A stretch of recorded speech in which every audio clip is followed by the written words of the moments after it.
so much motherfucking design on right now.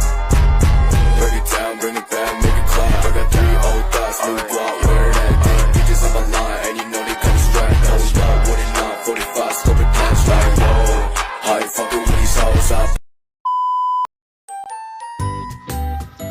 Istilah psikoanalisis muncul pada tahun 1896, yang artinya adalah upaya untuk mempengaruhi proses-proses psikologis dengan cara psikologis.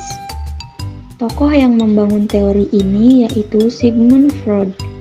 Pengalaman subjektif Sigmund Freud sangat berkontribusi kepada lahirnya konsep kepribadian dalam psikoanalisis.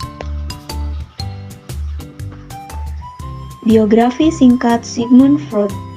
Sigmund Freud, yang disebut sebagai bapak psikoanalisis, dilahirkan di Moravia pada tanggal 6 Mei 1856 dan meninggal di London pada tanggal 23 September 1939.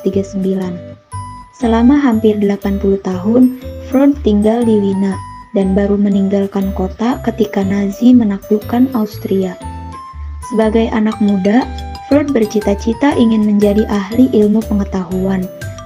Dan dengan keinginannya itu, pada tahun 1873 masuk Fakultas Kedokteran di Universitas Wina dan tamat pada tahun 1881.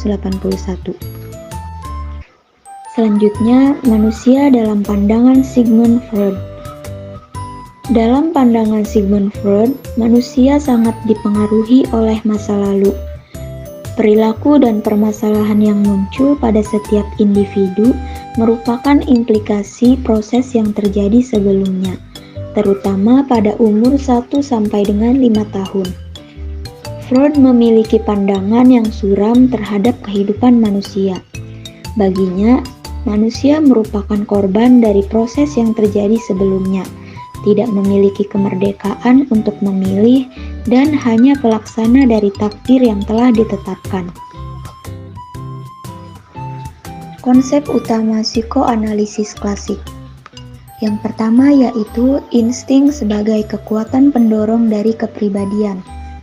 Insting merupakan bentuk energi yang ditransformasikan dari energi fisiologis yang menghubungkan antara kebutuhan jasmani dengan keinginan pikiran. Yang kedua, tingkatan kepribadian. Freud membagi kepribadian ke dalam 3 tingkatan, yaitu kesadaran atau conscious, prasadar atau preconscious, dan ketidaksadaran atau unconscious. Yang ketiga, struktur kepribadian. Yang pertama yaitu id. Id yaitu perilaku primitif dan berdasarkan pada insting. Hal yang menggerakkan id ini adalah nafsu, keinginan, serta kebutuhan. Yang kedua adalah ego. Ego merupakan aspek psikologi dari kepribadian. Ego membuat keputusan mengenai insting-insting mana yang akan dipuaskan dan bagaimana cara memuaskannya. Yang ketiga, superego. Superego merupakan aspek sosial dari kepribadian yang berisi komponen moral dari kepribadian yang terkait dengan standar atau norma masyarakat mengenai baik buruk dan benar salah. Penerapan teori psikoanalisis dalam konseling. Teori psikoanalisis dikembangkan Freud didasarkan pada prakteknya sebagai psikiater dalam membantu pasien-pasiennya. Psikoanalisis dipandang sebagai pendekatan atau metode terapi. Beberapa penerapan teori psikoanalisis dalam pendekatan konseling adalah: yang pertama, tujuan konseling dalam psikoanalisis. Konseling yang dilakukan dalam psikoanalisis bertujuan untuk membentuk kembali struktur karakter individual dengan jalan membuat kesadaran yang tidak disadari dalam diri klien.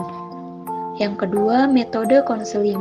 Dalam teori psikoanalisis terdapat 5 metode, yaitu asosiasi bebas, analisis mimpi, interpretasi, resistensi, dan transferensi.